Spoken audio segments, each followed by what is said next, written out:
Yo, what's good, YouTube, man? We got a great video today, man. Watch how I turn this 20-year-old tattoo, this old kitten, into a tattoo masterpiece, man. Tap in, man. Kaytovenn.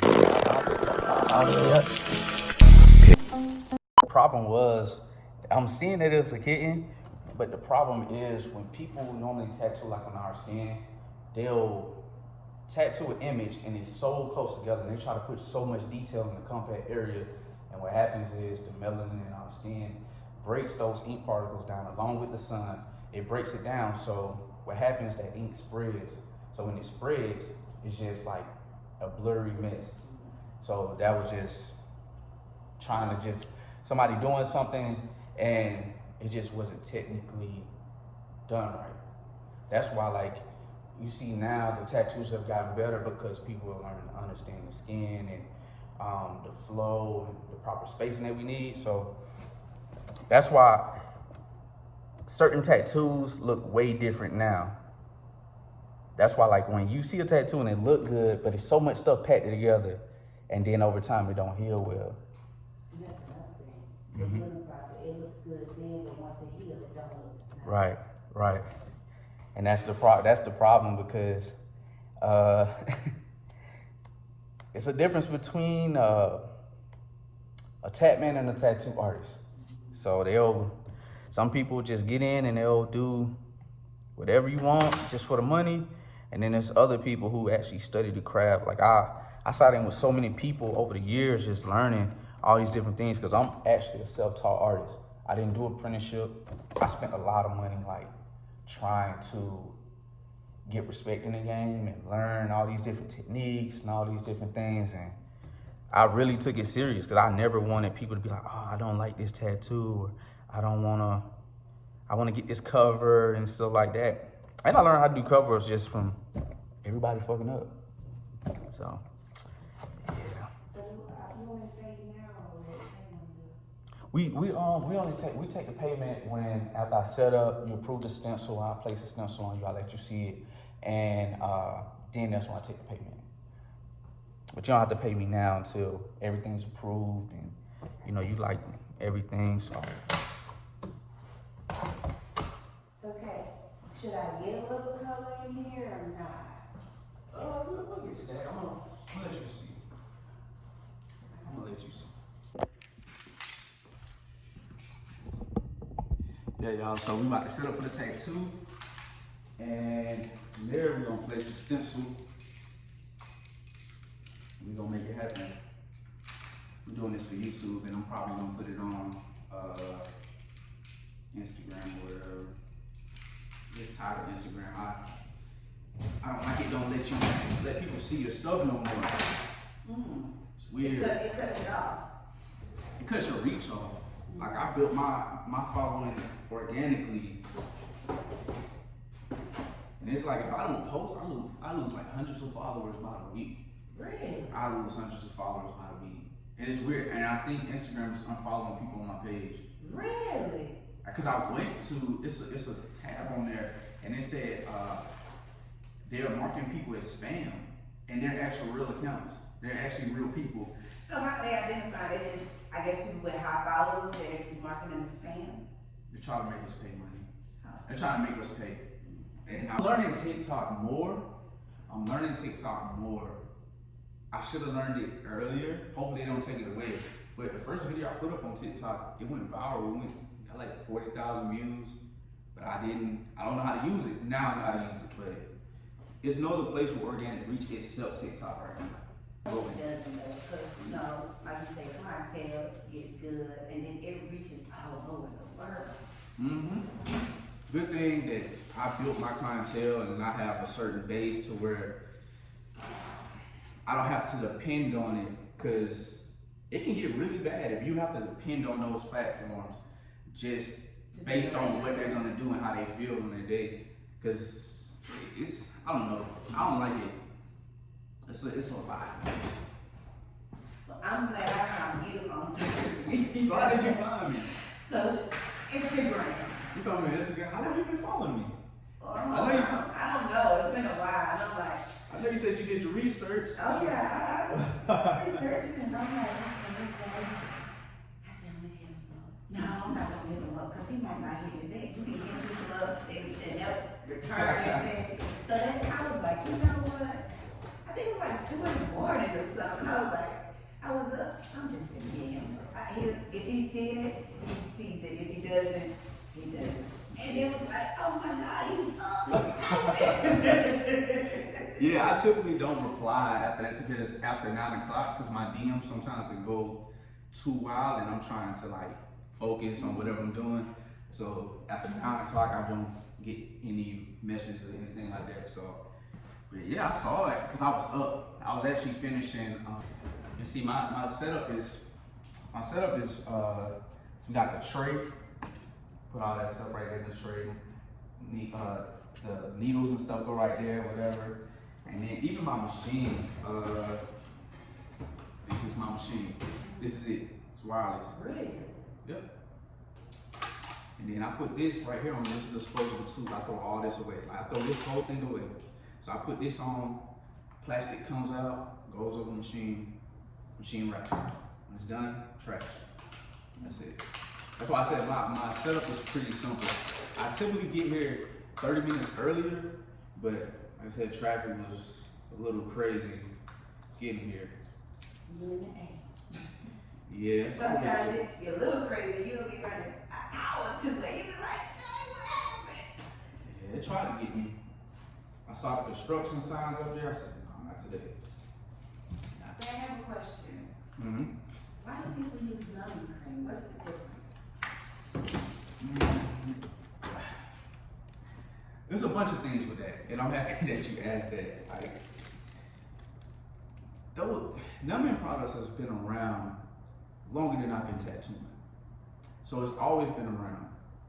So, problem with the numbing products is when they first came out with the products, and when they came out with the products, they brought it to us, the artists. And the product is so bad, and so bad for the healing of the skin and the actual health of the skin, that we all said, no, we don't want to use it. So they waited years later, and then they repurposed it, brought it to the internet, and just sold it to people. And those people aren't tattoo artists. They don't know anything about tattooing. They just made a science project, and they just put it there, but they didn't know like it kind of conflicts the tattoo process. So now people are tricked in their minds to think that, oh, you're supposed to get your tattoo numbed or things of that sort with numbing creams and stuff like that. And people think, it's a misconception because people think that we just want people to come in like, no, we want to hurt you. No, if it was an easier process and where it didn't affect the heel work or the quality of the work, the integrity of the work, of course we use it. Why wouldn't we? But the problem is that when you put those products on your skin, it changes the elasticity of your skin, and it, like, your pores are open like this. What happens is it brings them together and they're like this. So when you tattoo, and when that skin finally relaxes, guess what happens to that ink a lot of times? It spreads. So it's gaps sometimes, or I've seen instances where it blotches the skin, or the skin is hard as a rock, and it's hard to tattoo because we need the balance of the skin because it has to penetrate up under the other layer of skin, the second layer of skin. It has to get right up under there. So a lot of times when artists say we don't want to use those numbing products, it's because it just affects the heel a lot. And then it's very volatile because a lot of those products, they don't tell you what they have in them. So it's just like, it's too much to risk, especially when people are spending the money that they spend on us. It's too much of a risk, and then people are never gonna say it's the numbing product. They're gonna come to us. They don't come to us. So it's too much of a risk. So instead of the numbing creams and stuff like that, we use different stuff as far as like stuff that's actually FDA approved, like Bactine. It has a lidocaine element in it, like a 4%. But we use that typically near the end of the tattoo. And the way that I tattoo, I don't go throughout the whole tattooing line and tattoo, then I go back and shade. I work like a printer. So when I'm doing a lot of the tattoo, I can do everything with my mag. So I'm shading and I tattoo like I paint. So it's like I'm painting. So it's really soft, like brushes and stuff like that. Then I go back and do certain stuff. But we use those sprays instead, or stuff like holy water and stuff like that. It's actually safe that it won't put too much trauma on the skin, because you're already puncturing the skin, and if it's something that's making the skin go like this and this and this and this, I don't know what's gonna happen. And I'd rather keep the integrity of your heel than to actually give you instant gratification for something that's probably not, because all the tattoos that you've seen, I've never done my clients. Wow. They I don't use it at all. I don't allow it, I don't use it at all. Like, and they sit through it. Like, some people go to sleep.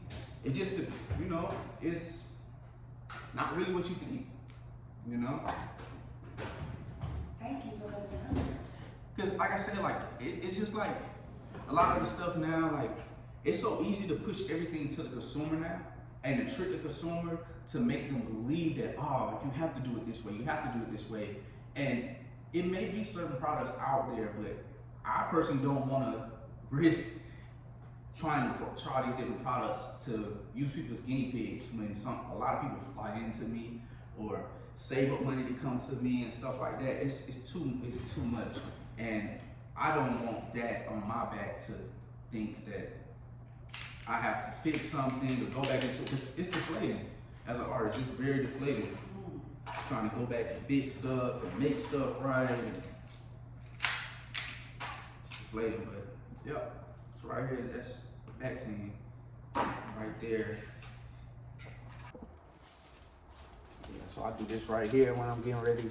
So when I print, see, I'm just gonna outline around here for the cover up. So when I print, I know exactly where everything is gonna blade.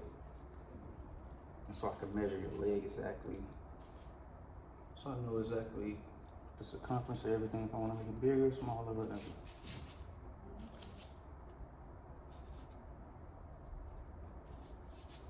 And that's how I'm able to get a good leg on the stencil.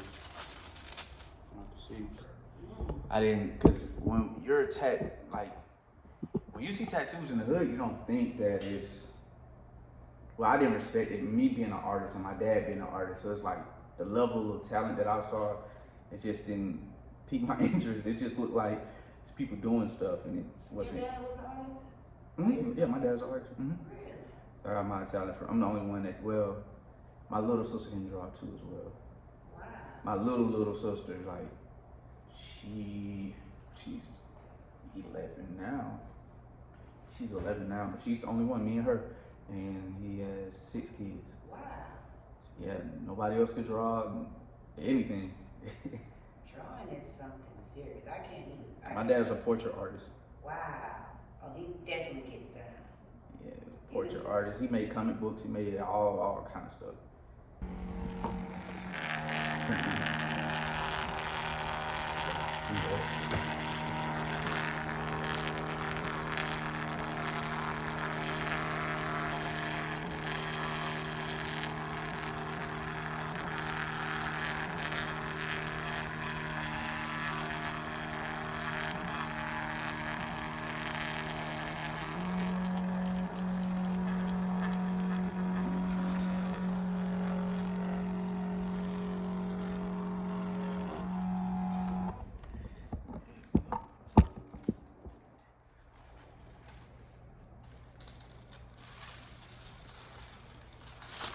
Stencil.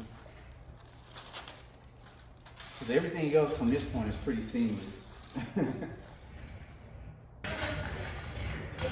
You can tell the real from the people that's, like you say, just doing your craft, like you perfecting your craft. Yeah. Because you see, like, even the time that I'm taking now, like, I'm not trying to, let me get you in and out. Like, you see, I'm taking my time. I understand, like, I'm making sure, like, everything is exactly how I need it to be. Like, because every little thing matters. Every little thing matters. And you have to have patience. Mm-hmm. To be a tattoo artist or even just an artist here, y'all have to have a steady hand. It's like a doctor, because a doctor has to have a steady hand. The wrong move, you can mess up something. Yeah, definitely can.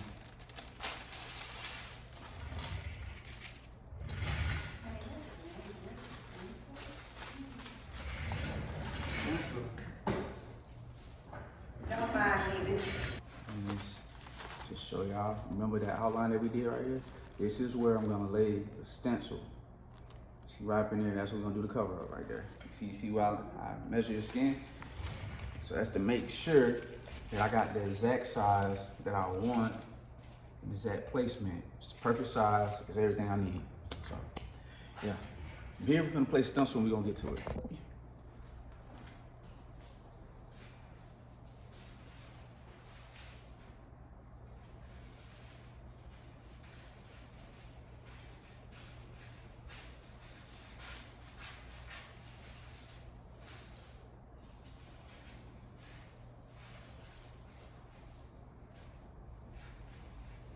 So what are you thinking about? You want to do pops of color? You want to do full color? You want to do black and gray? How you want to do it? So I'm thinking if we do, I probably want to do her face, if anything, black and gray. I'm gonna let you handle your business. You do you. I mean, we can get crazy with it. It's not a problem. I mean, It's not a problem. Because if I do color, I would do the cheetah like in like this crazy color monotone. Like it would be a different color. Like I see different colors like blues and pinks and stuff like that. It's hard to explain. Yeah, because your mind is different. It's hard to explain. Just you take two. I'm gonna like whatever you do because you are amazing. So I'm gonna do pops of color. I think I'm gonna do pops of color. What I'm gonna do, I'm gonna the jaguar and the flower that's gonna be colored, and we're gonna monotone it out. We're gonna put balance in between because when you're doing pops of color, people make a mistake and they'll just put color right here, and then when it happens, the eye goes directly to that place. So what we're gonna do, we're gonna put balance. So I'm gonna put color at the top, little color at the bottom. So when people see it, they see the whole piece. They don't just look at the color right there. I want people to see it and be like, wow, this is amazing. So I think that'll be a good balance. what you do, you ain't even notice that. I just like the whole what you did, and then you take it from there. I got you. I won't know until I get into it. I may even do like a muted color background to pop the black and gray out, because what I'm gonna do, I'm gonna use different elements to pop it out the skin. Yeah. Alright. And